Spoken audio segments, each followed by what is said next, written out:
Hello, this is your host, B-Lo, with the Hourglass Podcast. The time is now. And I got the crew with me, Dub-Boo. Dub-Boo in the house, baby.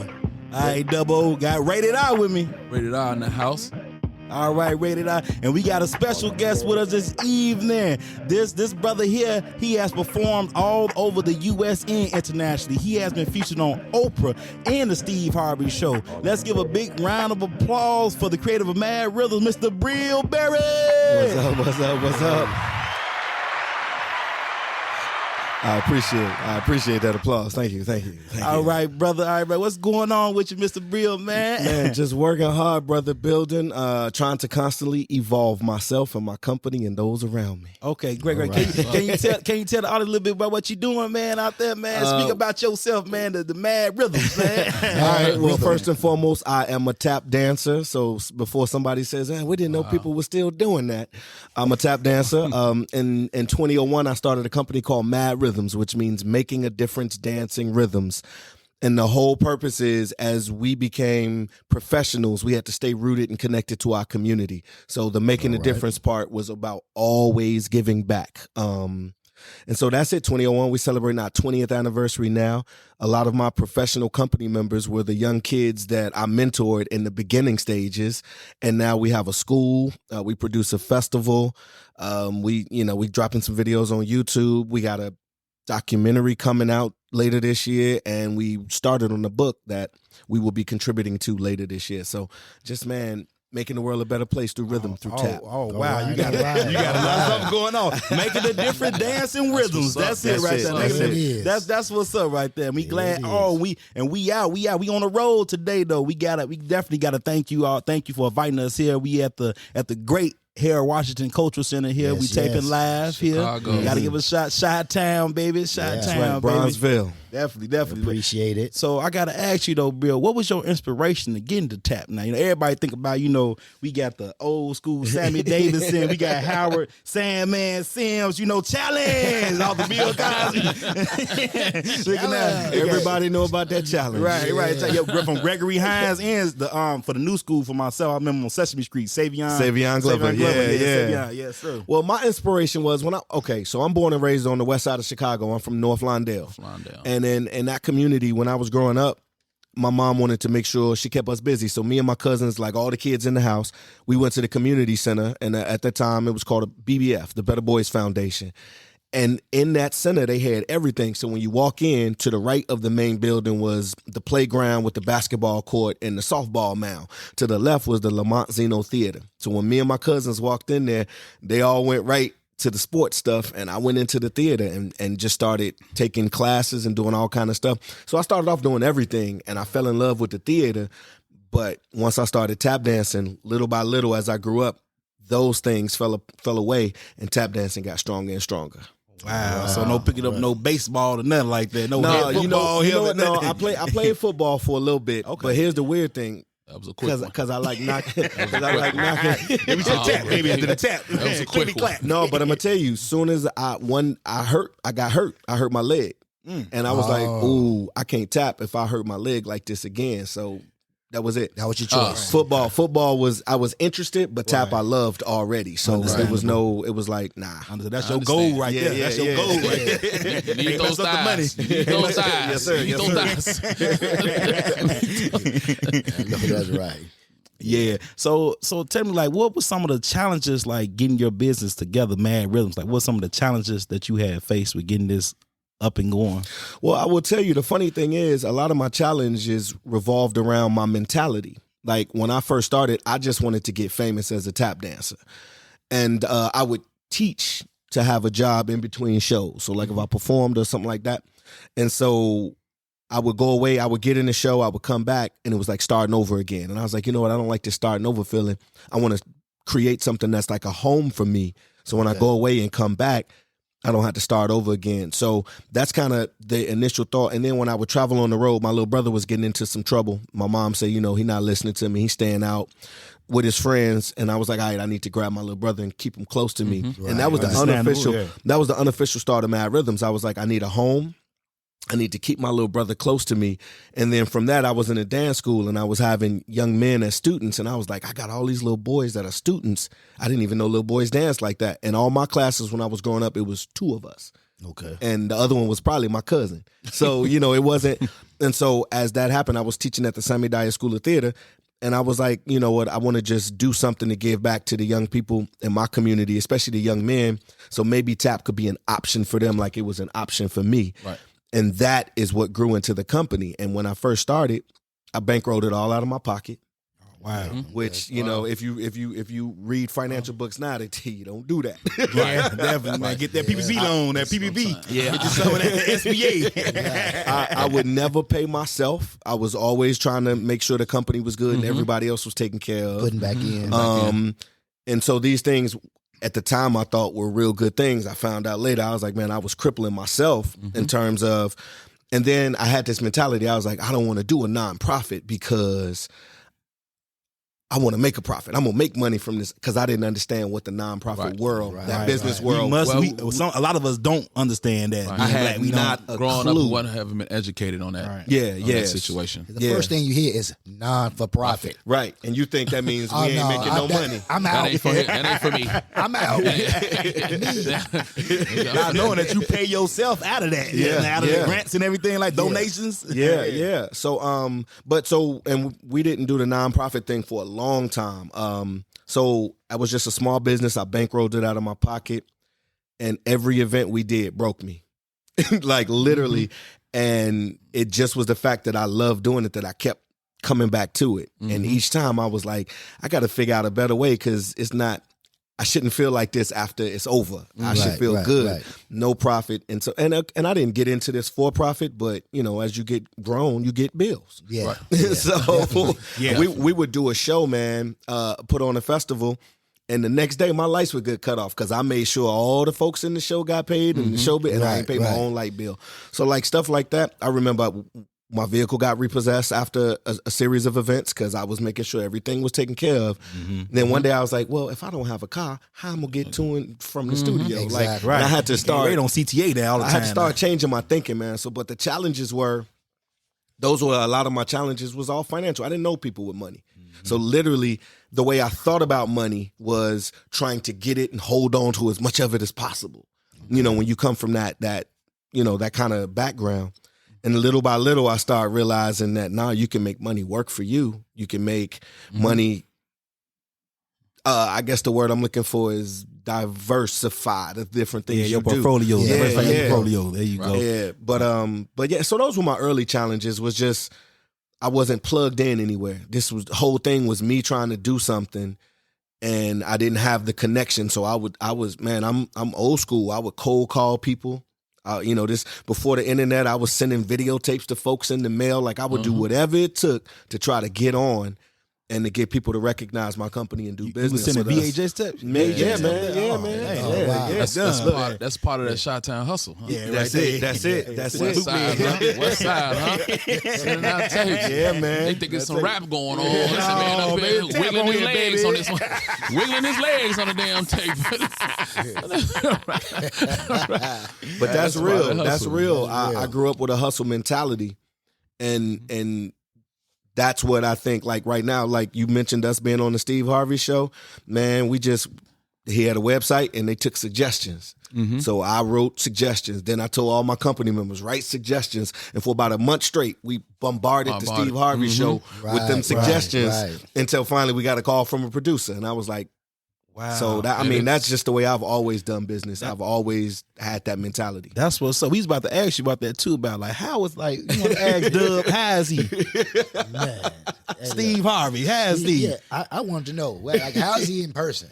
Well, is he the Family Feud Steve Harvey, or Family Feud Steve Harvey, or what? Like, well, the funny thing is there used to be a comedy club in Chicago. I can't think of the name of it right now. Where Bernie Mac used to do a variety show, and at the variety show, we went tap dance there, and all the kings of comedy, before they was the kings of comedy, used to hang out there.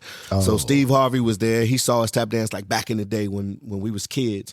And so like fast forward, when we got to the show, he ain't remember. I was like, yeah, you remember us? He was like, Of course he hell don't. nah. For He's sipping his Chicago, jack. He's sipping his jack with a cigar. Like, who is this? But you know what he said? He was like, he said something about hoofing, and all our eyes kind of went up because usually people say tap dancing. You got to know something about tap dancing to say hoofing. Okay. And he said hoofing, and all our eyebrows kind of went up, and he said, oh yeah, my daddy was a hoofer. I know all about this life. So we ended up having a little connection that was cool for us. Oh, okay. I'm glad you knew what hoofing was. Yeah. What you call me? I'm a huffer. Oh, huff ass. Wait a minute now. You ain't shit. Now, I got a question for you. Okay. How old was you when you first put on your first pair of taps, and how did you feel when you grabbed that? So the funny thing is, I don't remember exactly what it felt like in the beginning, right? I was like 4. I say 5. My mom, who works at my studio, she's we call her Mama Rhythms. She be telling people, no, I put him in tap when he was 4. So she corrected me one day and was like, you were 4. All I know is from what as far back as I can remember, tap dancing has always connected with me. Okay. And like I was in the school learning the way kids learn, and they just teach you what they know. They teach you a routine. They teach you how to copy them. But I would go home and try to make up stuff. So I immediately was all, yeah. And like improvisation is a big part of jazz music. It's a big part of tap dance. It's a big part of hip hop. So all of those things were in my life at the time. And I just, man, the more I tapped, the more I loved it. Because I could express myself through it. Then when I learned how to improvise with it, I was like, oh, now I can really share like my inner self with people via the dance. That's what's up. And you brought up your mother too. I seen the video on YouTube. You got your mother tap dance. Mother Rhythms out there getting it, baby. She getting it. All right. That Epsom salt was ready at the end of that one. That Epsom salt. Well, you know the funny thing is, you know that's the way my grandfather used to answer the phone. That's how I answer the phone. Is it? See, I was like, why people say the color yellow when they answer the phone? I didn't know they were saying hello. The color yellow. Hello. But when people see my mom tap, they be like, "Oh, now we understand where you." Because one of the young ladies that y'all even saw tonight, that's my little sister. So we'll talk a bit. Yeah, okay. And my little brother taps, and I got a cousin who taps, and a nephew. Like it's in our family hardcore now. It's in the blood. But when they see my mom, they be like, "Oh, now we see where y'all got it from." And it's actually not that. My mom started taking lessons like when she was 50.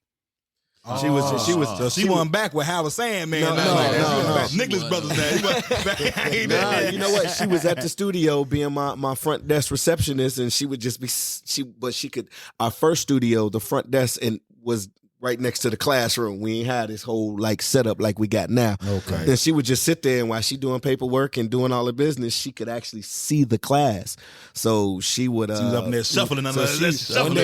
One day she was like, "I want to start taking the class." Get those ankles wind up. Get the ankles wind up. Right. She said, "Wait till now to take the class." Jagalang. Now I know she can get down there 50. I know she can get down there 50. Below, I know you can get something going. I get up there. I'll slide like Bill up there. You know, Bill was doing a challenge up there. I'll be up there sliding my feet up there. We got a chance to actually see you all perform and everything. That was excellent right there. And I was like, one of your students was like, yeah, that looked like he could be your son down there. I like, with the mask on, we look like that. It's the haircut. That's all. That's all. But it's a family thing, and at some point, somebody always think one of my students is my kids. So that's the way it go. Especially because when they first start dancing, they try to emulate the teacher. Mm-hmm. Exactly. But now it's lovely. It's lovely when you see them develop their. Who's the master? Who's the master? Yeah, but it was great seeing y'all up there though. Yeah, it was. It's a different experience every time. Like, when you don't know something and you see it in person, you gotta get a better understanding on like really like I was just zoomed in. Okay. Because it's something I've never seen in person. I've like, never seen that. I've seen it, but I've never seen it like that. You know, You know when tap dancing came on TV, you turned that Look shit. like Channel 11. Channel right out to Sesame Street. Tap dance.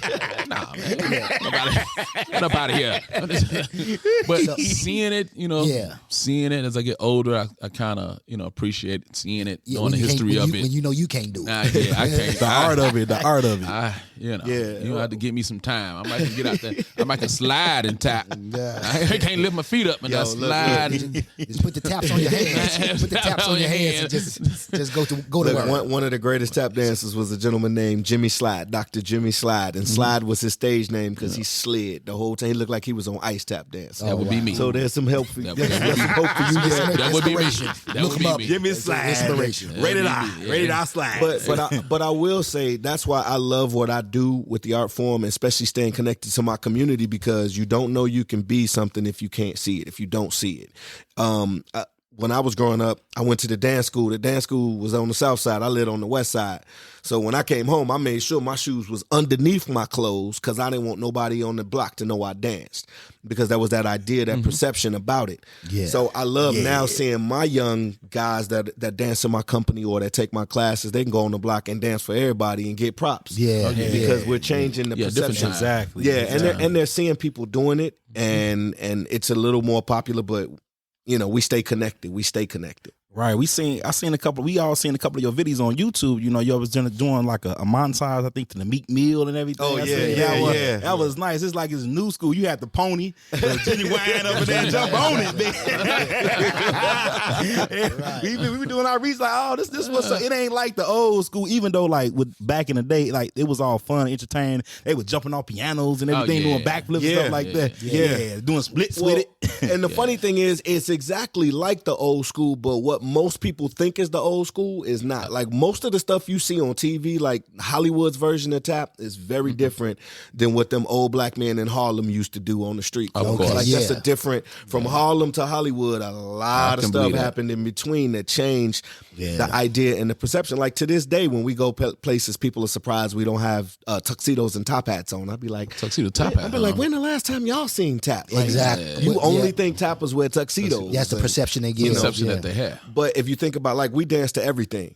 We dance to everything. But jazz music was the pop music of its day. Okay. So when the early tap dancers was dancing to jazz, they was dancing to what was considered the pop music of the day. So pop music of today is what? Hip hop, R&B, whatever.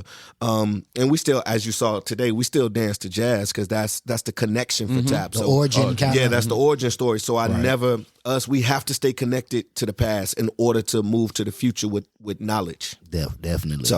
Definitely. So the performing arts school, you have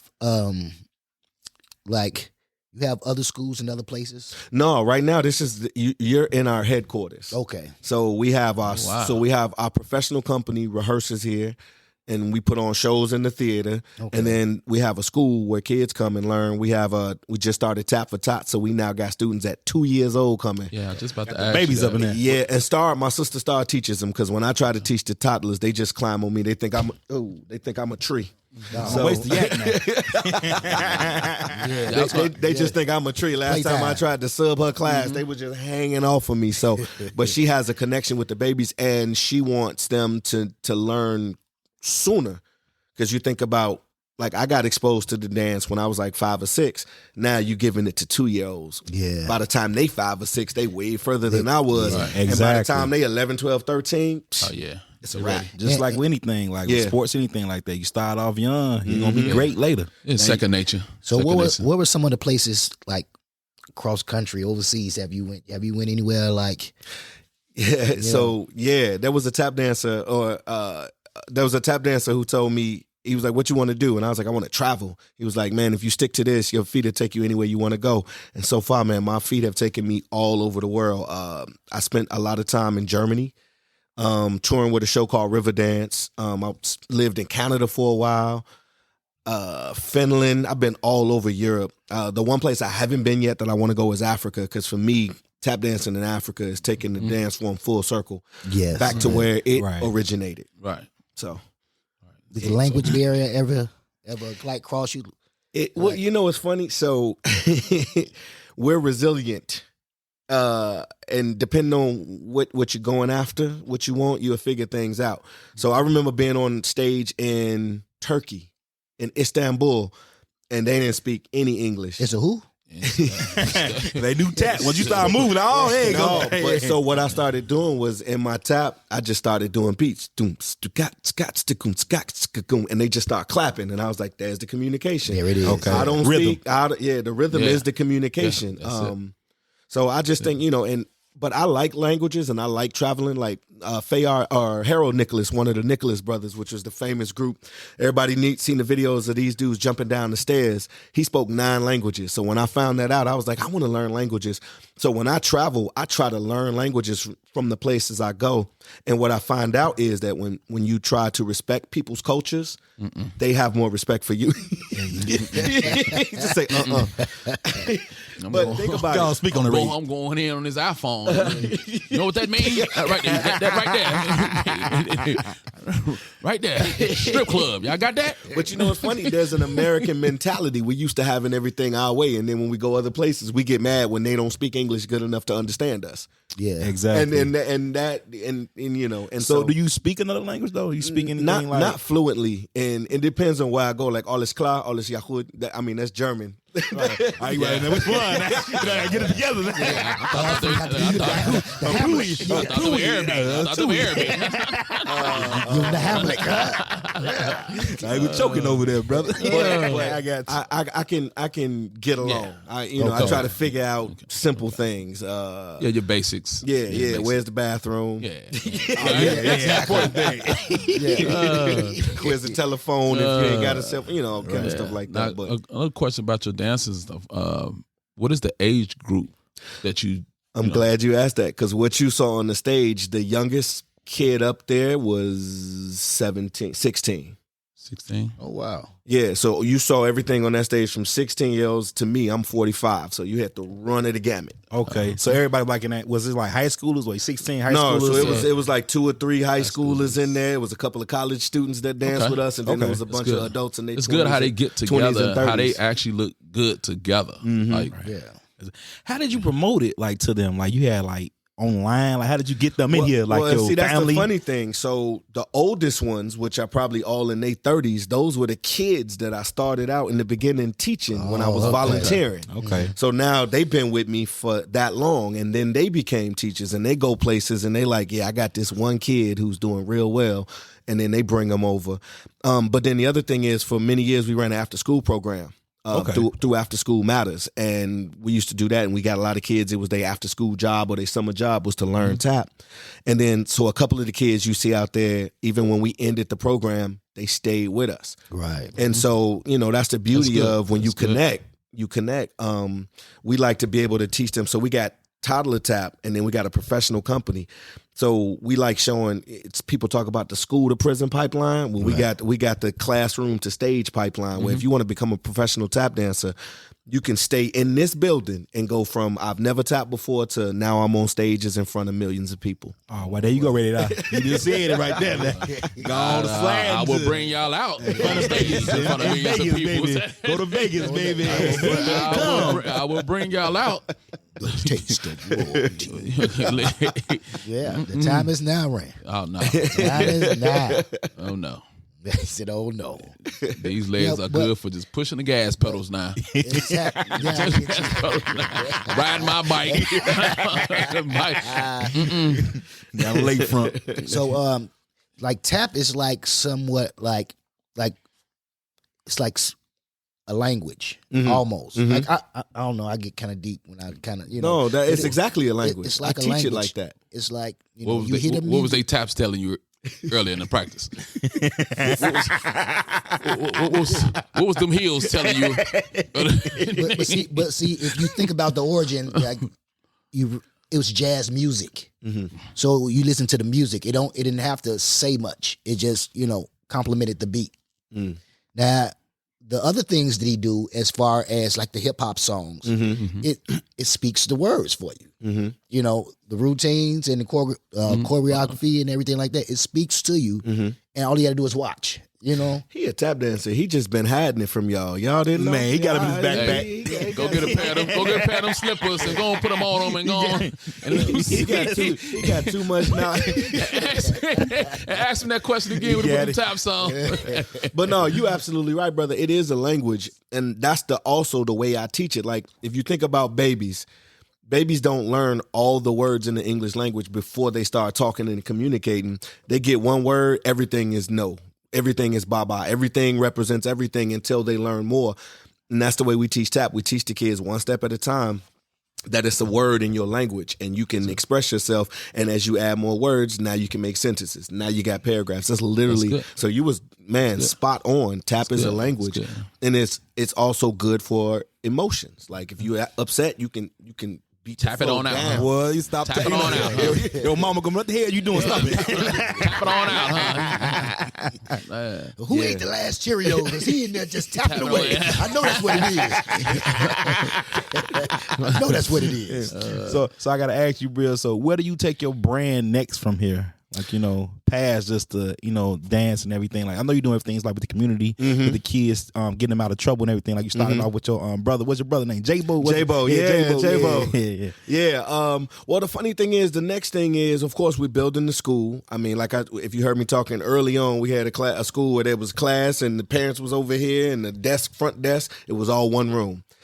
Now we got this whole floor of the Harold Washington Cultural Center, so we're building an art center, and the goal is to keep exposing more. I mean, of course, the pandemic changed a lot of things, but then we got a virtual room back there now, so we go teach classes online. We have students attend events online, and all that kind of stuff. So, but for me, for the next 20 years, is now I want to take my Chicago-based company because people are from everywhere, but we're based here in Chicago, and start really touring the world with my company. Like I've toured as a soloist in my early days of my career and been all over the world. Now I want to take all these Chicago kids all over the world. Right. Take them, show them something around. Yeah. They ain't seen they ain't been out. Someone ain't been out the block. Nah, sure. From the south side to the west side. I know. Yeah, man. And think about it. Most kids, the breadth of their experience is I live here, I go to school here, the corner store there, and then I go back home. That's it. I hang out with my friends that live on the same block. Yeah. Matter of fact, the last trip we took before the pandemic, we took a bunch of teens to the UK. Spent a weekend there at a tap festival, and they had a blast. So, I want to do more of that. I want to take these young people and just open the world up. Yeah, open up something different. Yeah, right. That's good. And you said earlier, you want to be able to go to Africa too. I think that'd be a great thing. I was watching some things like over there. They've been building up over there. I think it's Ghana over there, South Africa. All they did. Yeah. But they coming up all around. You got what's it called? Got Akon want to build his city over there. With the Akon Bitcoin. Yeah, I think that'd be excellent though. To go over there, see what they going. I know they got tap over there too, and everything. But the funny thing, so here's the funny thing. So when you look at the origin story of tap, right, it's African based. It's the rhythms our ancestors brought over here, slavery, all that jazz. You get to today. Then in Europe, a lot of them started going to Africa teaching tap, and so it was very funny to see tap taught to Africans.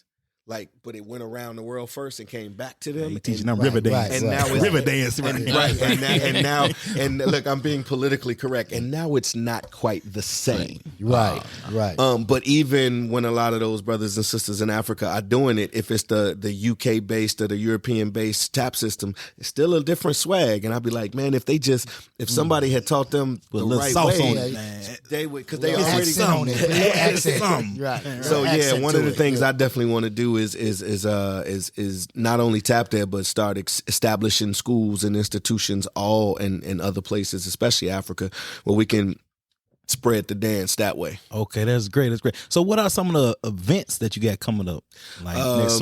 Next event we have coming up, so every second Friday we do a tap jam. And the tap jam is basically where it's free and open to the community, so we were just playing tracks. We just put the thing on shuffle and dancers dance. But the last one we had live jazz musicians. And the next one we're going to have live jazz musicians again. So we do that every second Friday.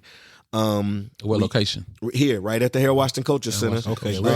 We just started back doing them. We were doing them in person. Then, of course, we stopped and we did them all virtual.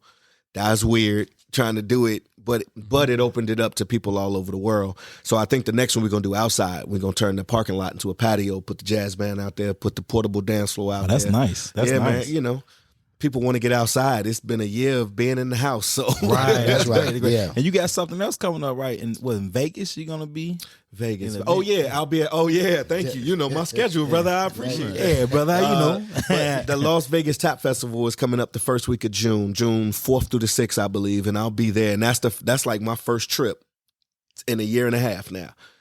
But I'll tell you something that's funny. The young lady who started that festival used to be my student when I taught at a school in Gary, Indiana. Wow. And she graduated, went into the military, did her 3 years, came out, stationed in Vegas, started a tap company. Now she does a festival and is hiring me. So if that ain't what giving back can get you, exactly. That's a full circle moment too. I love full circle moments. We need to get down there in Vegas on the 2nd through the 4th. You say what it was? The 4th through the 6th. 4th through the 6th. We gotta get on the road down there. We got our schedule coming up too. We gotta make that together. Yeah, got birthdays coming up. Don't let them book it. Yeah, no, we're not letting you book it. That's it. It's over. That's it. I'll ride on the plane with them with the tap dances. I don't know how y'all going. I'm in there learning my taps. Riding with y'all. You're gonna find out he been in classes this whole time. Oh yeah. But that's what's up though too, to see like a student that you had teach from back in the day, starting off young, to kind of expand and put everything in another state, take your product, what you had taught. Yeah. But that's the goal. Like, you know, when you grow up and you watch martial arts movies, and there's always a scene where the student wants to beat the master, and the master says, "Well, I didn't teach you everything I know." Exactly. I'm the opposite. I teach my students everything I know because I want them to be able to go out and take over the world. Exactly. And so I don't teach them to be just almost as good as me. I want them all to be better than me, and then they go places, and then they can now expand the brand. Teaching worldwide. greatness. But they twist on it too. They take it, but they twist on it. Exactly. That's what's up. That's what's up then. Yep. Yep. That's what's up. The time is now. You're now tuned in to the Hourglass Podcast. Let's go! The show that puts a twist on the 5 W's. Yeah. B-Lo, Rated R, and Dabu. Bringing you current events, business promotions. Every time you see me, you see money. Sports, laughter, and our main question for the last W. Now, let's get in tune. Mr. Barrett. Yes, sir. I have another question for you. I just want to know, when you're bringing in an individual that want to come in and do tapping, try out, have you ever just had a few people that was in that line and you was like, oh, hell no. What was you doing before you came in this door tapping again? What was you doing? You might want to go on head on back and ask them for a raise. You ain't shit. You just actually just looked at the individuals like, you know what, man, this not this. Well, here's the beautiful part about having a school. Now, come on now. Listen to me. Anybody can learn. Well, we know that part. We know that part. Right? You can learn. I can learn. B-Lo can learn. Dub, you can learn. But on what level? Now, we trying to, you just see somebody lined up, you just, your ankles is, that ain't what. There's more oil up in there. Yeah, that ain't what the doctor ordered right there. Who brought you in here? So I put it like this. The first thing is the positive is you congratulate that person on having the courage there you go. to try out.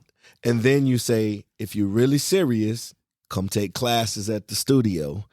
Get your time in on the wood, and then when next time we have auditions, try again. If it don't work, try again. Keep trying until you get what you get. There it is. Keep trying. You want it, the little engine that could. The little engine that could. There you go. That's not the answer he wanted. Look at him. I mean, that's. I mean, I hear it. I get it. But sir, everything ain't for everybody. This is true. This is true. Slide Yeah, some oil to me. The Casper slide to the right. 2 hops this time.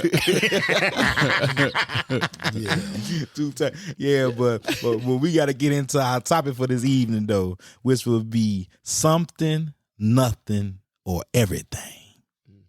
Something, nothing, or everything. In the first, well, I mean, Which would you rather have? I want everything. I want it all. See, I don't want it all. I'm different. I just want something. Take it all, Kanye. Take it all, Kanye. I want it all. No, I'd rather have just something, because if you got everything, you have nothing to build on. You know? Okay. So, I mean, I look at it like that. You know, you always got something to build on if you got a start. Got you. So that's why I go with it. Okay, what about you, Bill? What you something? I wasn't thinking like that at all. Okay. That was good, man. You deep, brother. That boy deep. Spiritual right there. That boy good. That boy good. That's a chocolate, everybody. Oh, shit. Something. I was drinking, but I wasn't lying. What you think? Repeat it. What you think, Bill? What? Repeat it? No. Something. Oh, something, nothing, or everything. Nothing or everything. I think I'm gonna have to agree with you on something. I feel like there's some validity to coming from nothing. It makes you appreciate it, and I feel like if you got everything, you don't understand the struggle. So, but I think I'm with you. Something. Okay, something. Catch you. There you go. Right there. There you go. I look like I'm on stage. All right, now, Ray, what you got going on here? Something, nothing, everything. What you got? I'll take something. Something. Ain't nobody taking nothing now. Well, I mean, it depends on my telepathy of things is different. You know, certain things I ain't taking nothing. I ain't taking it. You know, but you know, yeah, just he didn't use telepathy. Yeah, so it depends on what you're talking about, though. Yeah. You have everything. You have how I look at it. You just have negativity. Is gonna come to you at its finest. Like, gonna try to take what you have, take what you built, take what you created. So you have everything. You're gonna have someone trying to pull at you. You know, regardless of what it is. You know, you just have everything. So you know, you can't have healthy. You can't have enough security. Everything. Lord. Man, I seen Mayweather. He had 22 security guards. He's just a boxer. That would be you. I want 44.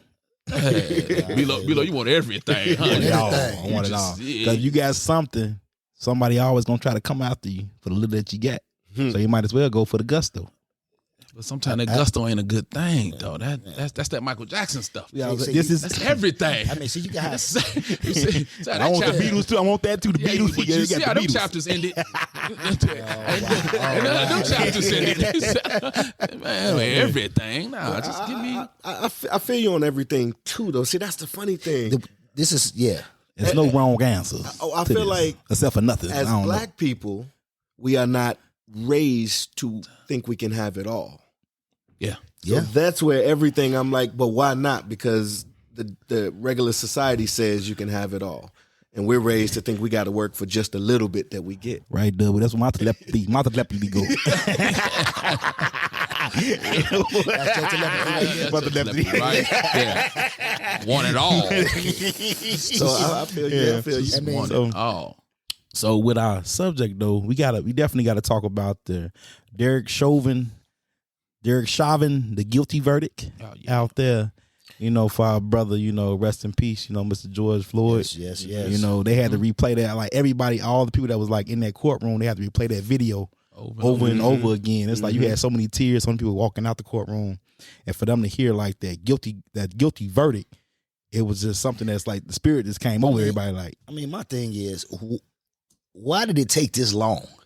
Like, the video, I mean, was showed. Spoke for itself. I mean, thousands of times. I mean, why did it take so long for this verdict?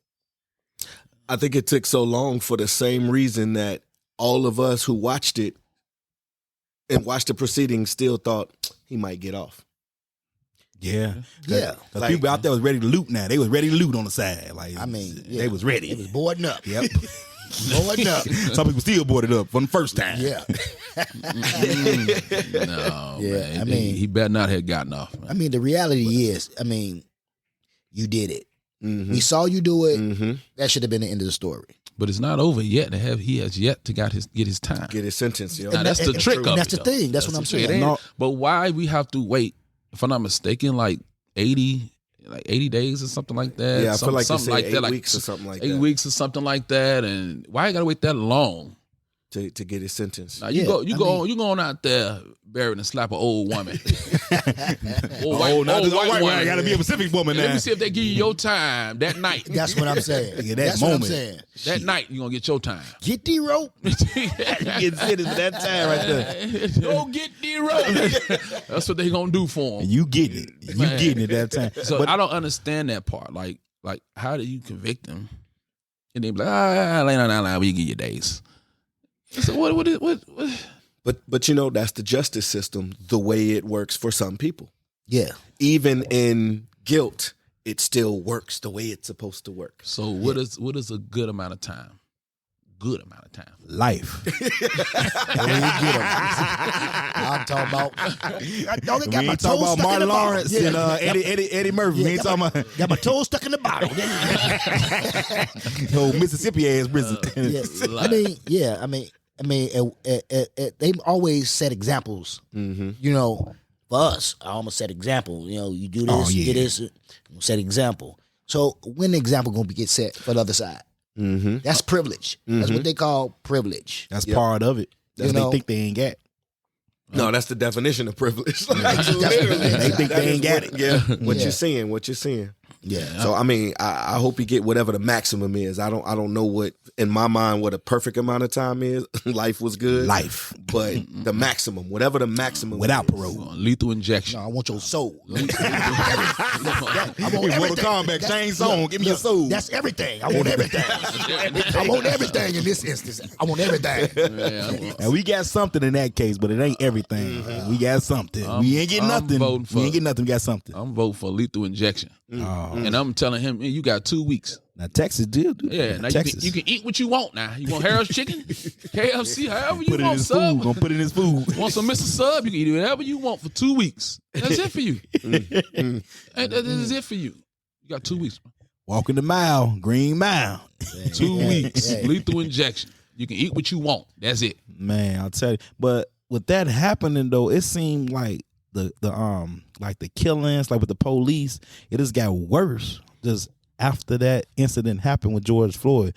Now we got to go to the Daunte Wright situation with the gun or the taser. Like, how the hell? It ain't even the same weight. It's like the same weight. Ain't the same color. A cap gun and a real gun. Like you go, you know, a pop out. You know the weight, the structure. I can't even say nothing because I just keep him. All I say is, if you are the trainer of the other officers and you've been a training officer for 25 years, you know the perfect way to kill somebody and get away with it. Yeah, I mean, that's just like, yeah, exactly. Oh, I thought, taser. Yeah. Don't say damn at the video. You shot him, pow. You emptying a clip. Yeah. Talking about taser. The taser only go off. You had one shot with the taser, right? Yeah. One shot with the taser? I guess. I don't know. It's You can one shot. No, you can one shot him, but it's also you can touch him with it too. You can touch him. But how many times did she shoot him? One time. Shot him one time. Shot him one time? She shot him in the vital part though. Think in the lungs and the chest. She shot him right there. So the taser is normally yellow. Yeah. Big bird yellow. That is what we're talking about. Yellow. So yellow. There we go. So, if it's yellow and you got you a pistol in one hand, and you had it out. I mean, that's like, and you had it out. And it's two different sides too. It's on the left side. The non-lethal side is the it's the left side. Exactly. The right side is non-lethal. Left side is lethal side. Exactly. So you got to know you picking that up. Ain't I mean, if you've been through the academy and everything, you've been taught this is Dominant your profession. side. Yeah. Mm-hmm. So it's like you having the show right, and the kid come in his bag. He said, "Oh man, I just grabbed." He coming to the tap show with his gym shoes. Like, no, you don't forget that. You don't forget your taps now. Don't forget just grab some jumpers, and, I'm laughing because it has happened. But those are also children who are amateurs. Right. They're not trained. The professionals don't do that. You coming up with That's what I'm saying. So you're trained, you're teaching them, Right. And they should know. And then also, it's a weight difference between the two. That's what I said. It's just like, so it's clearly a weight difference between the two. Mm-hmm. yeah. And it wasn't no panic situation. It wasn't like she was being rushed, attacked, threatened. How you just Yeah, but that's that same situation like with Laquan McDonald. All them police was there, and the one Johnny come lately come in shooting. Like, dude, why you don't think none of these people had it? That's because that's what you want to do. That's exactly. What that's what she wanted to do. And speaking about the knife situation, let's go right into Makia Bryant in Ohio, 16-year-old girl. Now I get the thing. I got the full story now. The full story about a dirty room. That's all started about a dirty room. That's exactly what happened. That's what happened. Really? That's what happened though, for real. The other fault. It wasn't. Tell us about your dirty room. Tell about your dirty room. I got some old. Man, I ain't gonna go into that. No. Wrong show. Yeah, with a low come in. No, this ain't that, bro. No. How you get that low in me? Me low. How you get that low in me low? Low. No, but what had happened was that the other foster kids came over because that was she was adopted. But the mother came over there like, hey, they got into a little spat about son being dirty, whatever like that. But it's like it was adults out there. They could have had defused the situation before the cop came up there. Makia, she had called the police to come up, but not knowing he not deciphering the situation coming up. That's the only thing I will say. But to just have your gun drawn already, because when he came up out the police car, he had his gun drawn, and he had a chance to if he had the taser. He could have had this shot her right quick with the taser, not just shoot her 4 times. Him being a marksman too, they shoot him 4 times. Come on now. Well, question is this: the female that was about to be attacked, if that was your daughter, what would you say? That's a good question. I've heard that. If it was my daughter, I would want somebody to stop her from getting attacked. But does that mean that the person attacking her had to kill her? Exactly. If that was your daughter. All right, ready. Apparently, my microphone might be the only one that's working around this. If that was your daughter, here it is. You don't even know that's a 16-year-old at this point. You couldn't even tell. Nah, you don't know the age. Mm-hmm. She looked like a grown one. And she's charging this other lady with a full-fledged knife. If that was your daughter, what would you tell that officer after that incident? Below.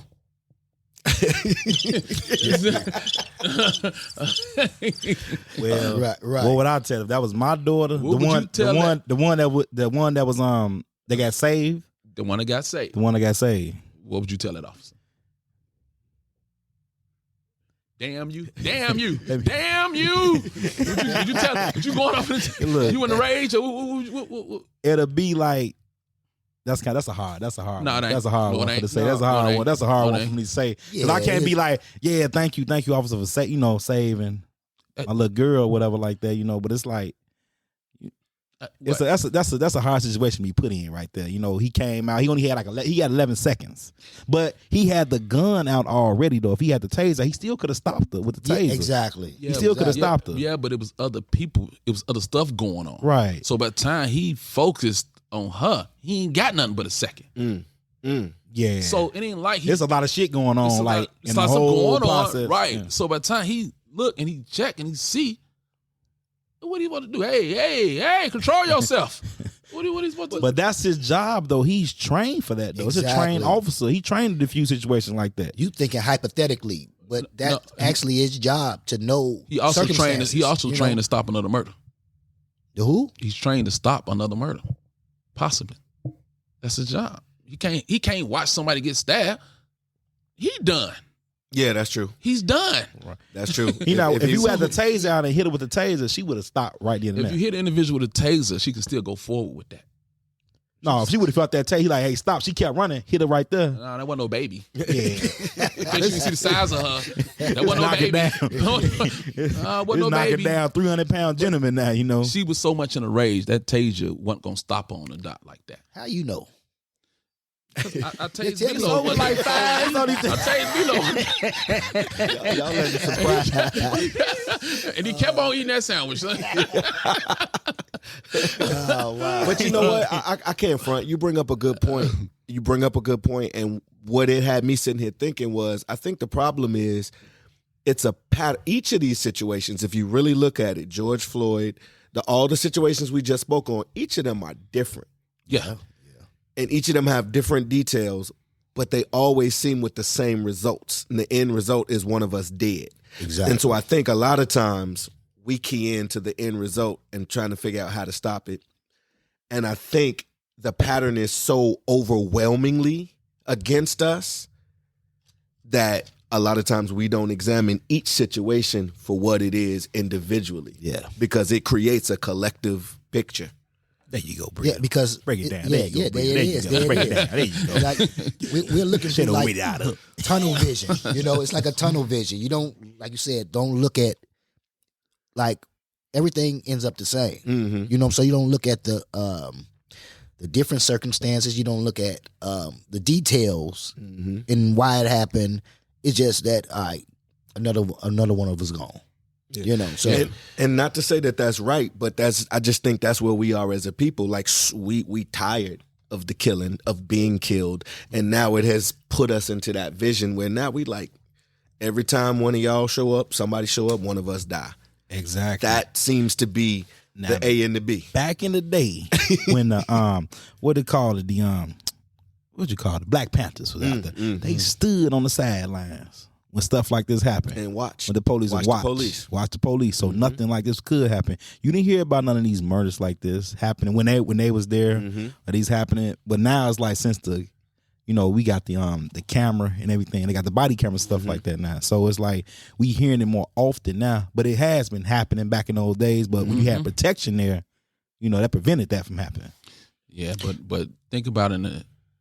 I'm just gonna stop at the 70s. Just say 80s, early 90s. Like without the film. See, we're looking at film now. Mm-hmm.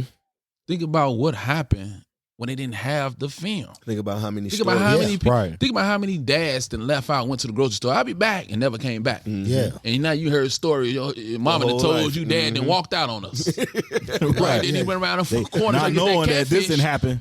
and couldn't come back. Go get the roast. Right. So they was. I think they was more ruthless then because they didn't have nobody to really answer to. See, right now with the film, it kind of brings it out. We all able to see. I think the Rodney King was truly to me was the beginning of filming, of seeing them being filmed and seeing that. No, that wasn't the beginning. You've seen a lot from That was a public lynching. Well, yeah, it was.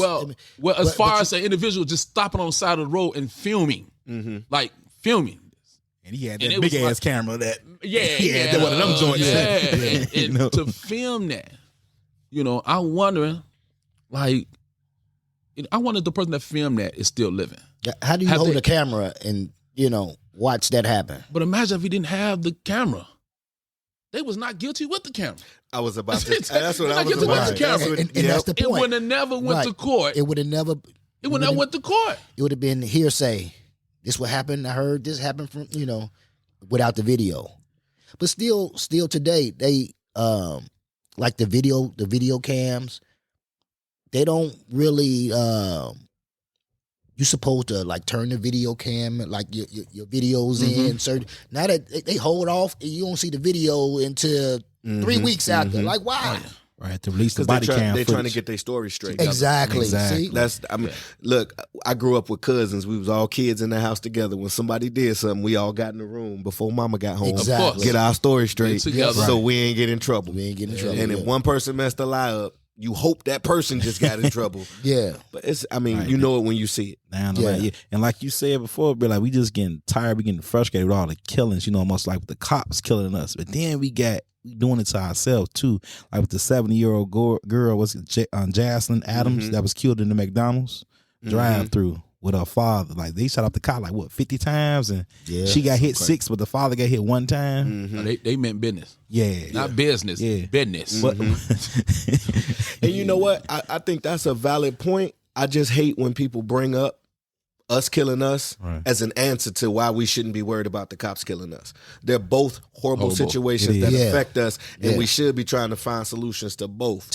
But then when some people, you be like, well, cops kill us. Well, black people kill black people more than, and I be that like, ain't the that's argument. not the answer. It's not the equivalent. You got white on white crime, Chinese on Chinese, German on German. Well,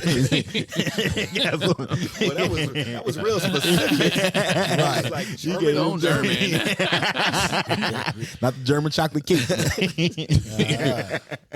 No, but with that situation happening, it's like, wow, like everybody was up in the uproar. But you only got hit once. Yeah. Didn't he? He only got hit one time. But not to say like we don't know the full story behind it. Like it's coming out though that he did something. He got down on that group. He had to. Shot some of their people or something like that. And they just retaliated and they seen that same car. He just happened to have his shorty in there, his daughter.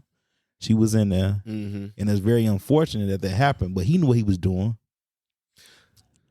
If that's the story, see, I hadn't heard none of that. But so, I mean, you say he knew what he was doing. He was living where he live at. He was living his life. Like it becomes normal. He living that life. He living that life. Yeah, it becomes normal. Right. See, that's normal to him. Not thinking about this happening. You know, something like this happening. Yeah, I see what you're saying. You don't think like that. You just, you're in the jungle kind of, I mean, ever since the projects got tore down, it's been chaos. And I mean chaos. A lot of people don't understand that, but personally that was the beginning. Yeah. And a lot of people don't believe that. Some people that's from the project I talk to, they don't want to acknowledge that. But just being around the projects, being in that project, looking at it from the outside, that was like the beginning. When they first said they're going to tear down the projects. I remember saying that's the beginning. That's the beginning of a situation that they're not going to be able to control. Nope. They can't control that now. They were supposed to fix up the project, made it a good living, gave them a time frame to be able to leave. Well, that's what they were in the beginning. That's what they started out as.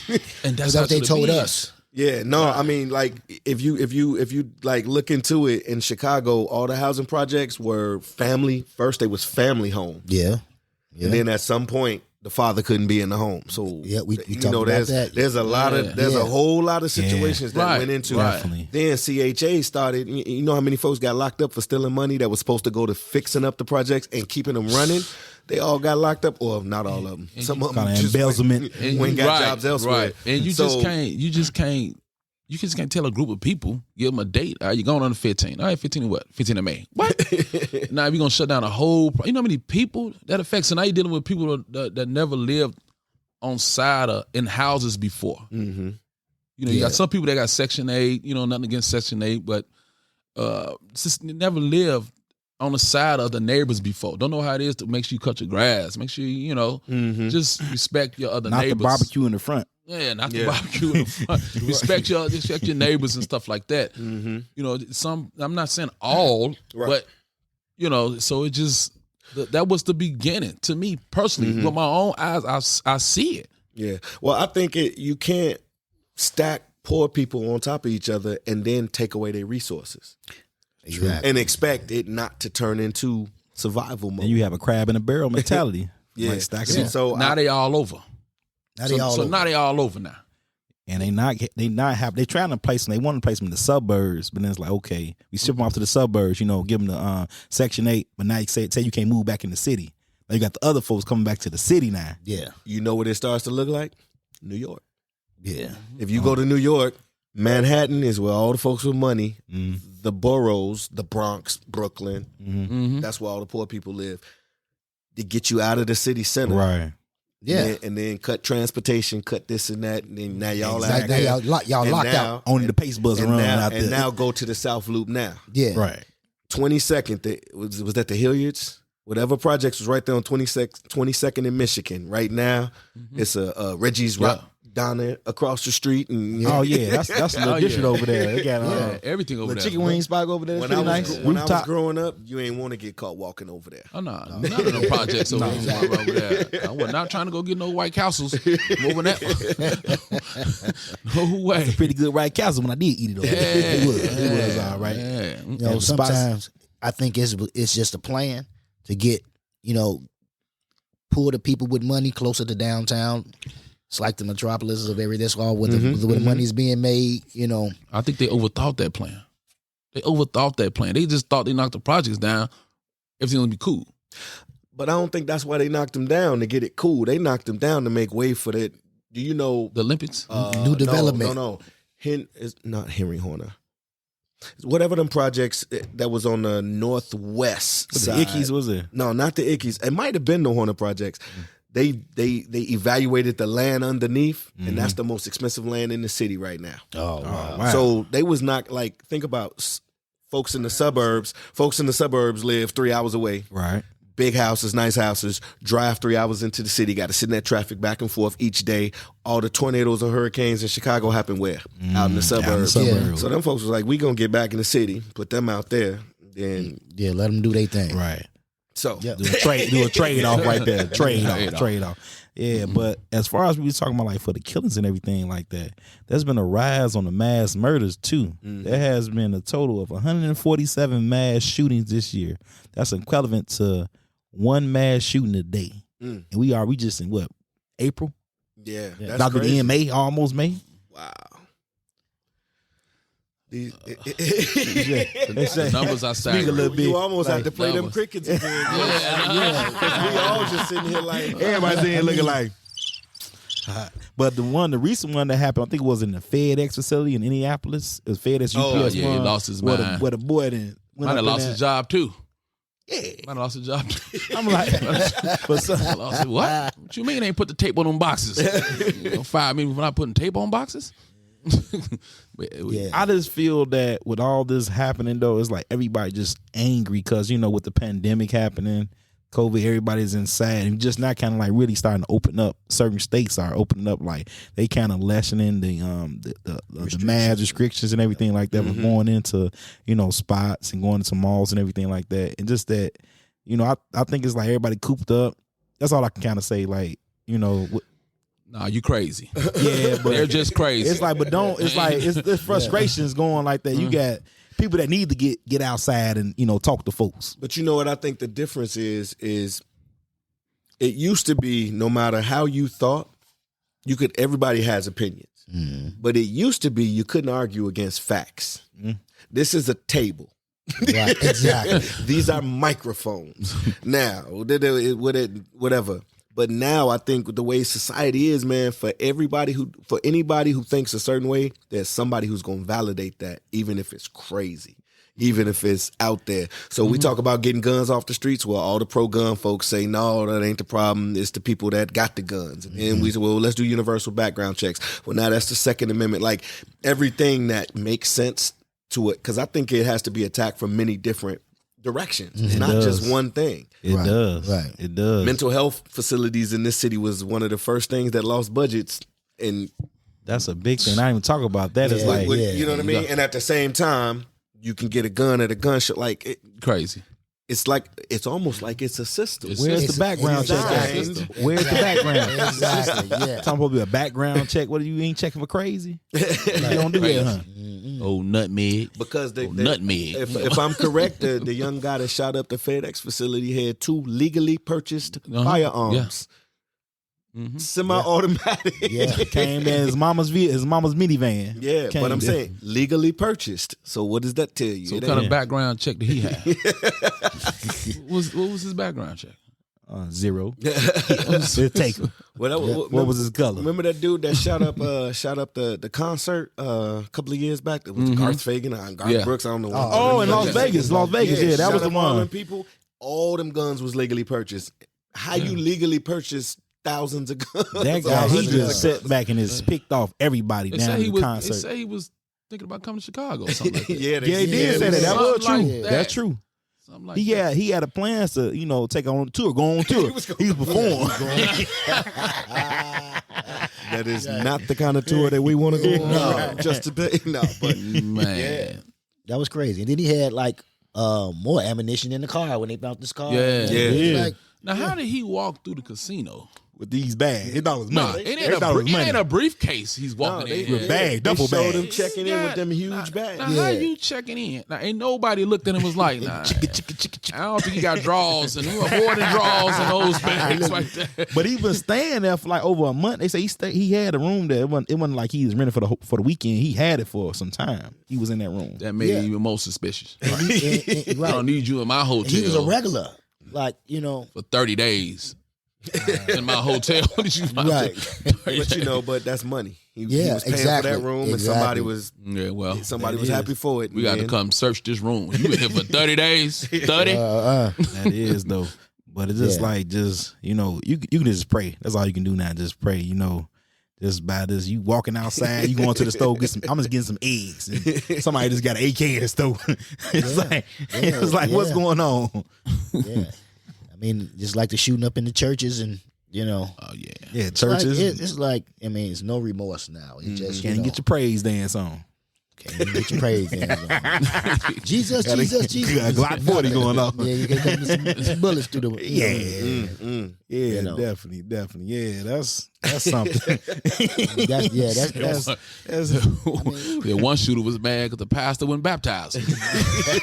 You mad because the pastor wouldn't baptize you? Man, he go to the car. He going to pop the trunk. He bone crushing it. Crazy. They didn't want to get dumped in the pool, wanted to be in the lake. Got mad. That's good. Got mad. But we got a couple of RIPs too. We got it for Scottie Pippen's son though. He had chronic, Mr. Antron Pimpin, 33 years old. He had chronic asthma. They haven't really came out yet and said it was the COVID. There's reports going out that he did get the COVID shot. So, hey. So which one now? Yeah, I don't know if he got the Johnson, the Moderna.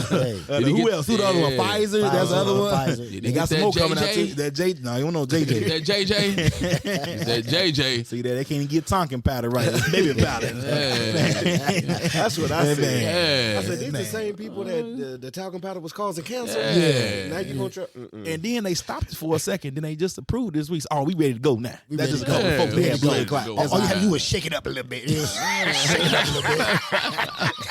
Unplug it and plug it back in. Yeah, we said that. You're so dumb. You are really dumb. For real. Wow. And you just gonna sit it back out there. I don't get that. Well, I think they said it's about averages. So 6 people got the blood clots, but that was out of 7 million people getting the shot. So the law of averages is that's better averages than people. That's better averages than people dying from cigarette smoke or getting hit by cars. So I'm supposed to believe you done pulled something off because 6 people. Well, out of a trillion then died, and I'm supposed to believe that's it. Huh? That's it. It wasn't 6 deaths though. It was 6 people got the clots. No, a couple people died though. No. Now, look, that was last week. Now the number's up to 15. I literally was watching this on the news yesterday. Now the number's up to 15. Oh no! But the funny thing is, averages are averages until it affects you personally. Like you can be like, 6 people. Well, that's a small number. But if you relate it to one of them 6 or are one of those 6, then it's a different thing. Yeah, exactly. But the thing is, like with this averages, like we really don't know the real numbers. We really don't know the real numbers. We only know what they tell us. Mm-hmm. I think it's higher than that for them to stop it. I mean, yeah, it is. We never know the truth now. They gonna hide it from us. Yeah, stop the full process. Yeah, it's only 4 people. Well, come on, man. Times 40. I know 2 of them. It's 4 people, and I know 2 of them. Yeah. Well, we got another guy though too. R.I.P. Shock G from Digital Underground. Humpty. Announced with a Humpty. Yeah, and I was one of those kids who thought Shock G and Humpty Hump was 2 different people. How could you think that? He put the Mr. Potato Head joint on. I remember me and my cousins used to get in arguments. They not the same. Yes, they are. Yeah. They don't even rap the from same. the beginning, when you first seen it at the beginning, I could see that.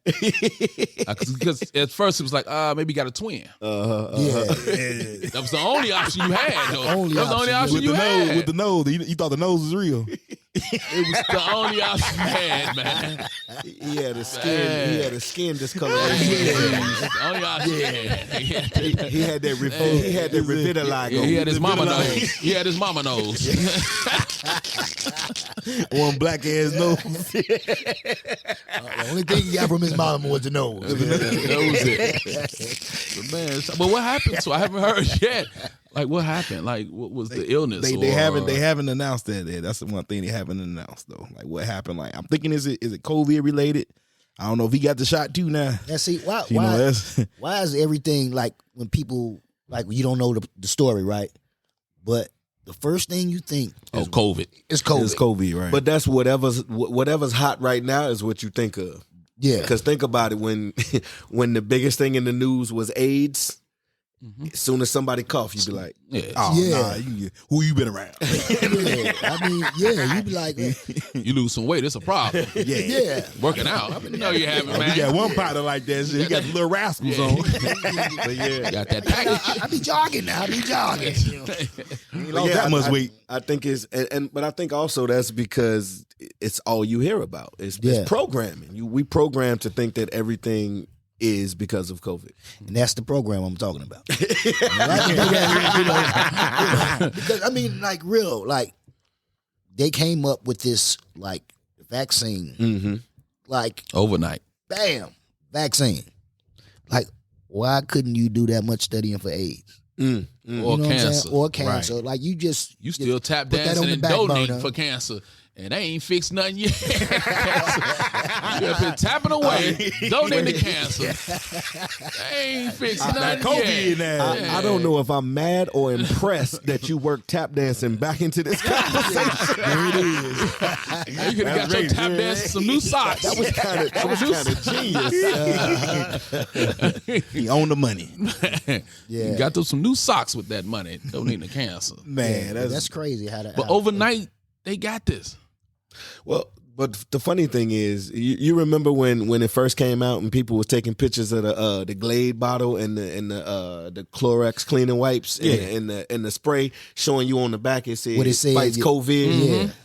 And that was way before. And then some people say, well, but that's a different kind of COVID. It's a different type of COVID. It's different virus strains. Different strains. Like right now, it's different strains. They said it was a show back in '93 on an episode. Back in '93, they said COVID on there. I think CSI. They did. It came out a couple of shows. Yeah, it was a movie. It was a movie strictly about COVID.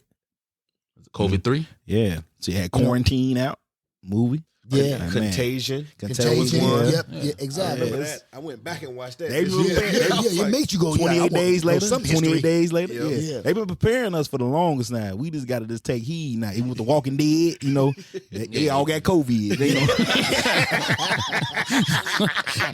No vaccine. No vaccine out there. Y'all should have been working on that since then. Every mutant for themselves. Every mutant for themselves. Yeah. Like remember a couple of years back, it wasn't that long ago, we said people was on them bath salts. Remember something on no, that's the COVID.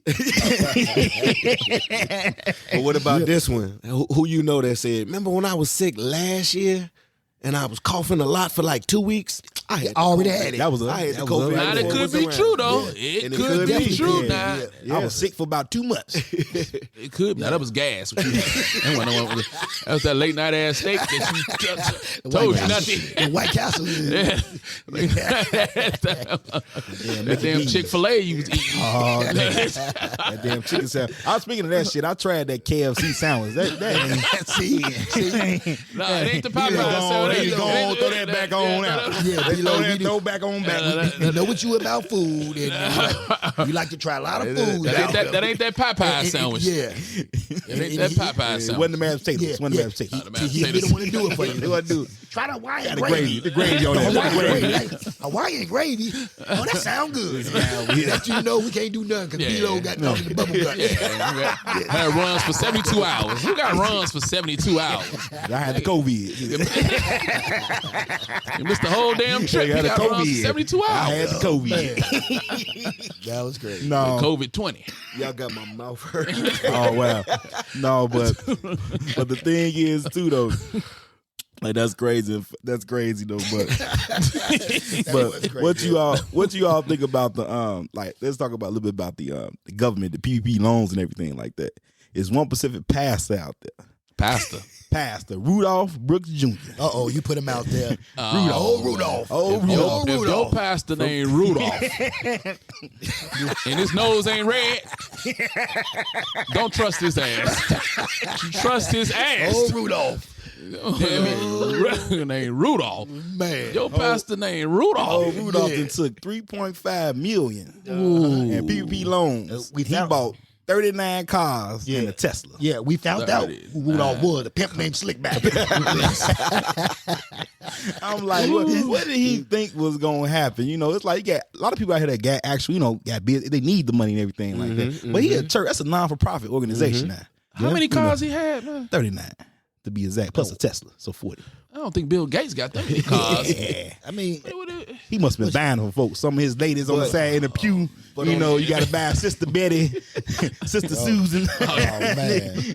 Oh man, that's the congregation. Pimp named Slickback. Pimp named Slickback. Yeah, I don't know. I heard he had one of them Run DMC juries on when he was up there. Ropes, thick ass ropes on. He's up there. He worked some Creflo Dollar up there, man. Preaching a sermon in the What he thought was gonna happen. But they said like it's on the rise though. It's like from people that scam. They had the one.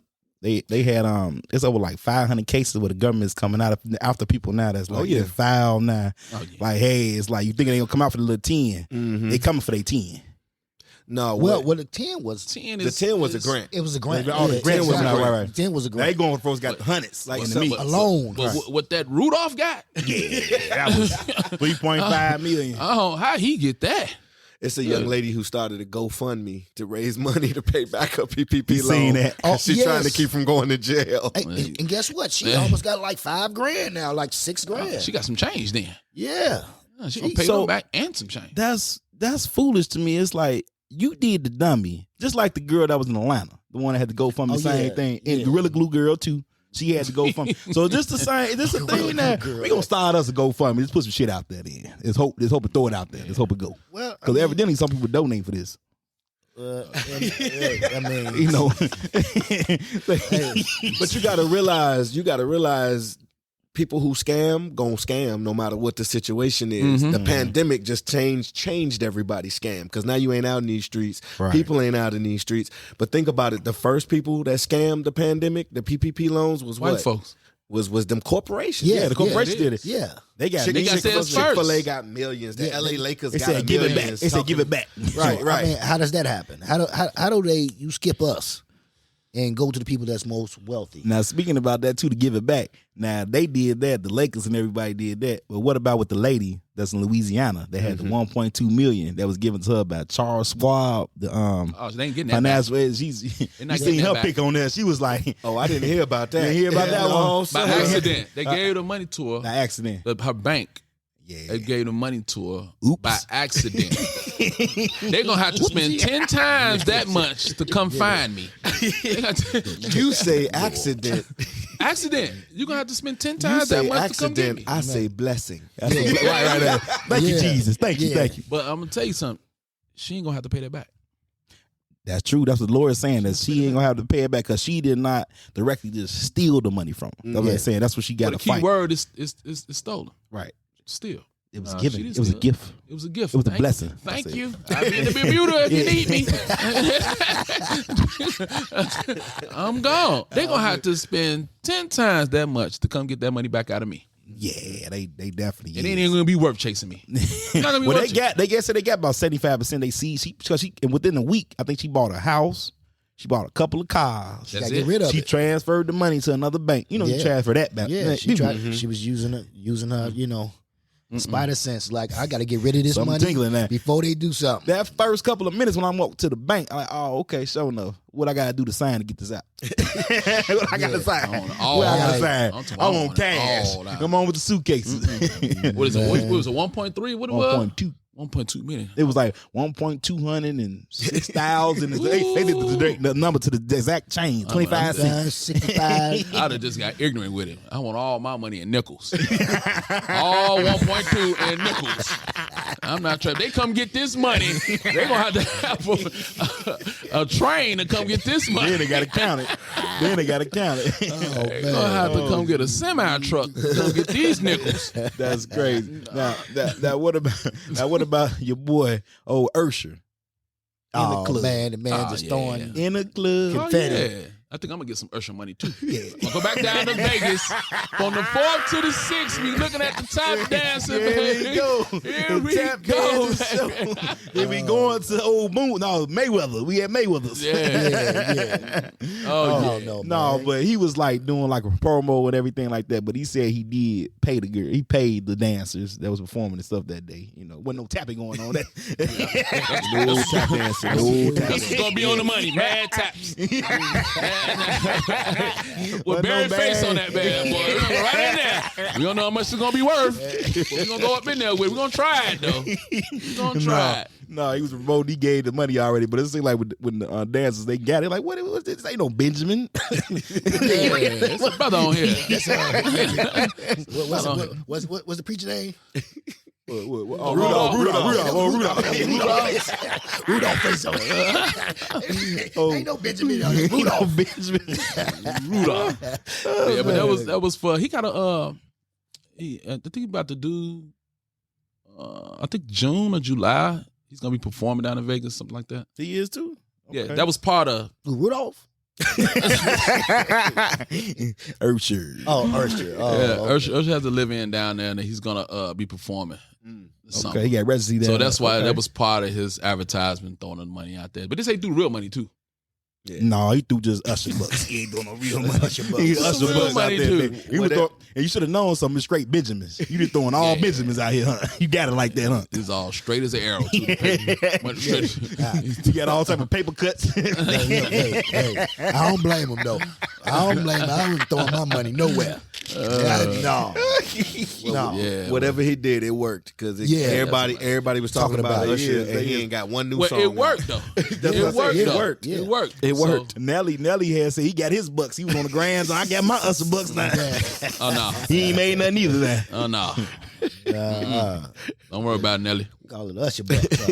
Usher Bucks. I'm gonna go check Usher out when I'm down there. Go check him on out when we down there. Was it Justin Bieber too? That's his boy too, ain't it? Yeah, but I'm not messing with that.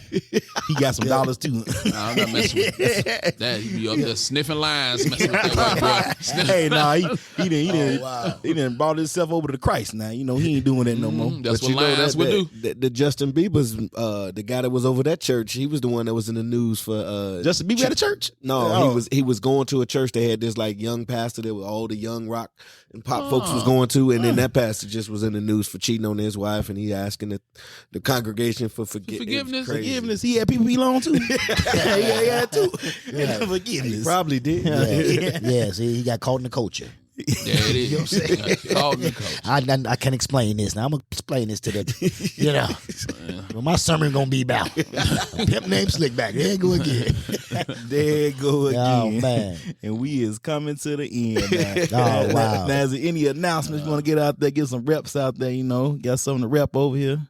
I mean, well, I'm gonna let Mr. Barrett, tap. I'm gonna say the last. He'll say him for last right there. We gonna save him for last. What you got going on, Bilbo? Well, I got a lot of work going on. That's what I got. Shout out to London. Keep on dreaming. I got a lot of work going on. There's a lot of stuff, going on. A lot of stuff in the line. Old Slim Throat over here, going and hitting the planes and stuff. But no. I got the London Jamore clothing line, coming out, at just want to get a shout out to his major and Parish Adore, a couple of people that I've been, working in the like fashion with. So yeah. Okay, great. Put it. It's gonna be in the description. You gotta read the description. You know it. I heard that you had a pair of thongs coming out. Them ladies, two. But you had the thongs coming out for the ladies? Them two, they got a picture of the Usher Bucks on it. Yeah, Usher Bucks on the front. Usher Bucks on the front of the... Oh, man. London Jamore thongs. What we got going on, rated? What we got going on, rated? We got the Classy Image Barbershop, 103rd and Carpenter, Chicago. Get there. There we go. Get there. There we go. You all crispy now. Yeah, crispy. Bring your Usher Bucks. No, if you bring them Usher Bucks, You extra chip. Go on, keep the change. Keep them Usher Bucks. Bring American Express cards. Do y'all accept the Rudolph dollars, the Reverend Rudolph dollars? Oh yeah, we accept those. We take the juniors. I wasn't the one to get those bucks. Rudolph want to bring some of that money. He come right on here. That's what's up. That's what's up. Gotta rep out that GTB Medical Services. We offer 24/7 medical courier service and medical equipment repair. We located out in Frankfort, Illinois. You know, we're gonna put in the description too. Website. You know, look us up. Yeah, it is. Okay. Yeah, it is. All right, Mr. Barrett, go on, tap your way into this. Go on, get it in. Go on, get it in, Mr. Bril. As he go on, get it. Of course, I'm repping M.A.D. Rhythms. That's MADRhythms.com. M-A.D.D. MAD with 2 Ds. Rhythms.com. We're that on all social media. So check us out. We're celebrating our 20th anniversary, and with you all's help and support, we'll be around for another 20 years, continuing to make a difference in our community and keep this art form of tap dance alive. That's what it's all about. Oh I hit it with yeah. you one more time there. Thank you, now Bril, for hanging with us this evening. This We gonna was put that in the description too. Put everything, everything website, Word. Instagram page, anything. We gonna put our pictures too. We took pictures and everything. Pictures. And thanks for the the experience on us, our first road trip. Nice. Appreciate it, man. Welcome. Yeah. That's what's up. We got Miami coming up, don't we? Sure. We got Miami. Yeah, we got a little Miami trip coming up. Nah, Brother Barrett, before we leave. Yeah. Now you're gonna have to get us in one of your classes. Okay. Now you're gonna have to, you're gonna have to get us in. I'm on 3 taps on my show.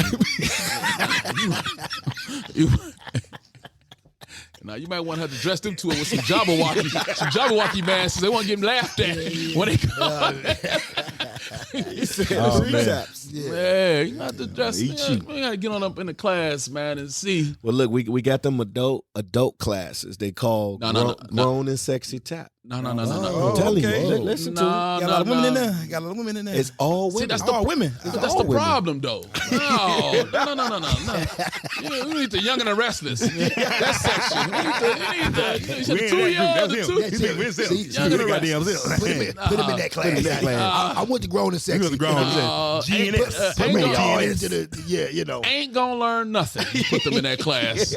Ain't gonna learn nothing. I gotta watch first. I got to watch first. Yeah, man. One step at a time. We're gonna have to get in one of them classes, man. We're gonna have to, see if I still got it. Oh man, you can do it. If I still got it. Oh, here we go. I still got it. Wait, when did you have it the first time?